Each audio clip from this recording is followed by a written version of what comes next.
Mendingan blok dan para peserta santri ukir mimpi menatap masa depan yang saya banggakan. Dengan hati yang suci, marilah kita panjatkan puji.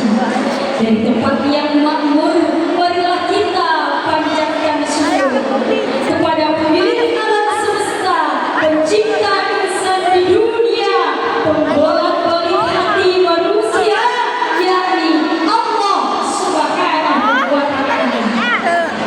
Tenangnya sholawat sucinya salam, semoga tercurah tanpa pernah padam kepada rahmat pemuka alam, pemuhasabah bagi yang awam, pahlawan revolusi Islam, yakni Nabi besar Muhammad Sallallahu Alaihi Wasallam. Hadirin yang berbahagia, ada pertanyaan yang sering muncul di benak hati kita. Mengapa di negeri yang kaya raya ini masih banyak rakyat yang hidup dalam kesulitan? Mengapa pembangunan yang seharusnya sudah dinikmati rakyat tetapi terkadang masih tidak berjalan sebagaimana mestinya? Pasti banyak jawaban yang bisa diberikan. Namun salah satu yang menjadi sebab yang sering menjadi akar masalahnya adalah korupsi. Karena apa? Karena korupsi bukan hanya mencuri uang negara. Korupsi adalah merampas hak rakyat dan pengkhianatan terhadap amanah. Betul apa betul? Jika kita berbicara tentang masa depan bangsa, tentu sesungguhnya kita berbicara bagaimana melahirkan bangsa, bagaimana melahirkan generasi yang siap berkata tidak pada korupsi.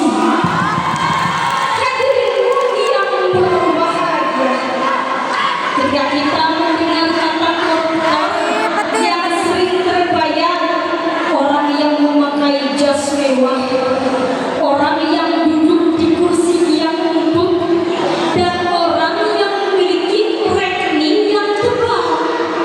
Padahal bibit-bibit koruptor sering muncul dari hal-hal yang kecil. Ketika jadwal ngaji tiba, tiba-tiba ada santri yang mendadak sakit. Tetapi ketika jadwal ngaji sudah selesai, sakitnya pun ikut selesai. Memang itu belum termasuk pada korupsi, tetapi itu sudah mulai latihan menghilangkan barang bukti. Na'udzubillahi min dzalik. Hadirin yang berbahagia,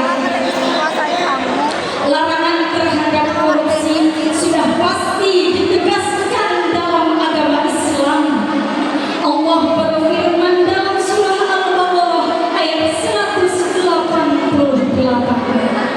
A'udzu billahi minasyaitonir rajim. Bismillahirrahmanirrahim. Wa la ta'kulu amwalakum bainakum bil batil. Dan janganlah kalian memakan harta sesama kalian dengan jalan yang batil. Ayat ini menunjukkan bahwa memakan hak orang lain dengan cara yang batil adalah perbuatan yang dilarang. Bahkan Rasulullah Sallallahu Alaihi Wasallam pun bersabda, "Man ghasyana laisa minna." Siapa orang yang menipu, maka dia tidak termasuk pada golongan kami. Imam Ghazali pernah memberikan nasihat, Rasulullah fiddin as-syukur. Modal utama dalam agama adalah kejujuran. Sungguh indah nasihat ini, karena orang yang terlahir dengan kecerdasan yang sangat luar biasa, mungkin dia memiliki jabatan yang tinggi, mungkin dia memiliki kemewahan yang sangat besar.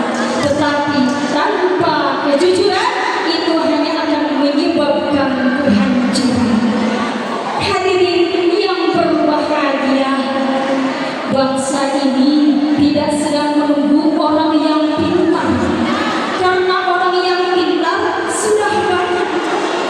Bangsa ini tidak sedang menunggu orang yang kreatif, karena yang kreatif pun sudah banyak. Tetapi bangsa ini menunggu orang-orang yang jujur sekaligus pintar, karena kepintaran tanpa kejujuran hanya akan melahirkan koruptor yang cerdas.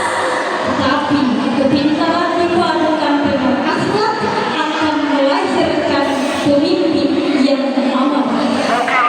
Hadirin yang berbahagia, ada orang yang berkata, siapa bilang aku korupsi? Tetapi ketika temannya menitipkan uang jajan buat beli cilok yang seharusnya kembaliannya 3.000 malah dikasih 2.000, otomatis temannya bertanya, mana yang 1.000-nya lagi? Malah dia jawab, kan oke. Memang itu hanya candaan, tetapi dari candaan itu kita bisa mengambil pelajaran bahwa mengambil hak milik orang lain, mengambil hak bukan milik kita, sekecil apapun itu tetap tindakan yang dilarang. Hadirin yang berbahagia, ada satu pertanyaan yang perlu kita sadari. Suatu hari pemimpin di hari ini akan digantikan, guru-guru akan digantikan, para kiai akan digantikan, bahkan para pejabat pun akan digantikan. Dan estafet negeri ini akan berpindah kepada generasi muda. Pertanyaannya, apakah estafet itu akan sampai kepada kita? Namun, apakah kita sudah siap menerimanya? Siapkah kita menjadi generasi yang jujur? Siapkah kita menjadi pemimpin yang amanah?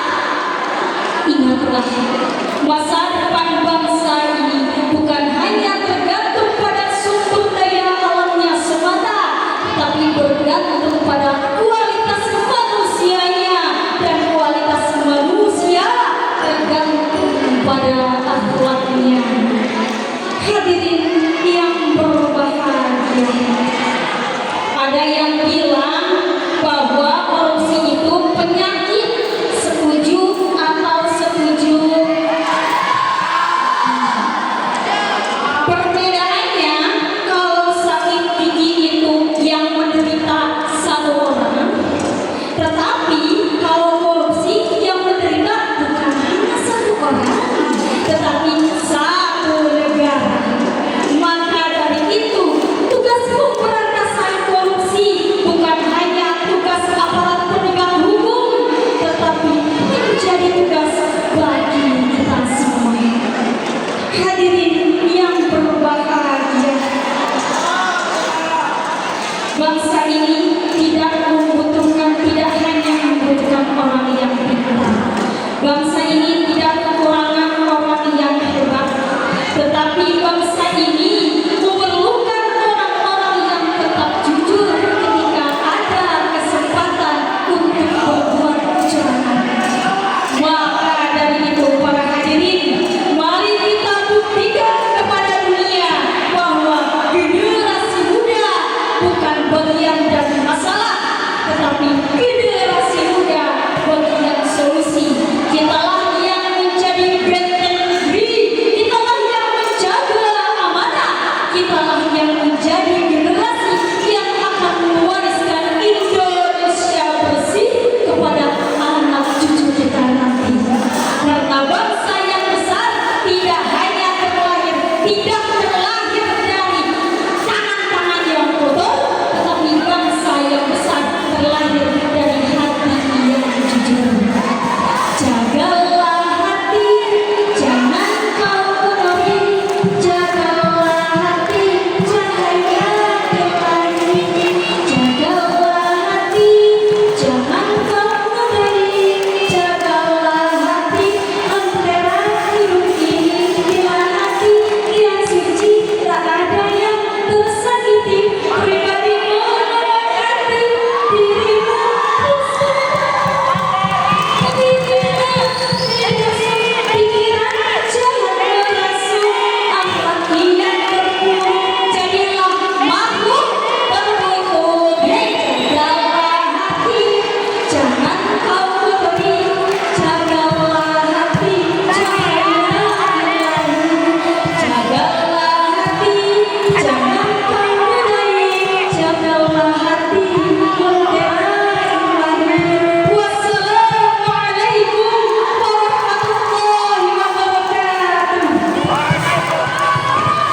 Itu baru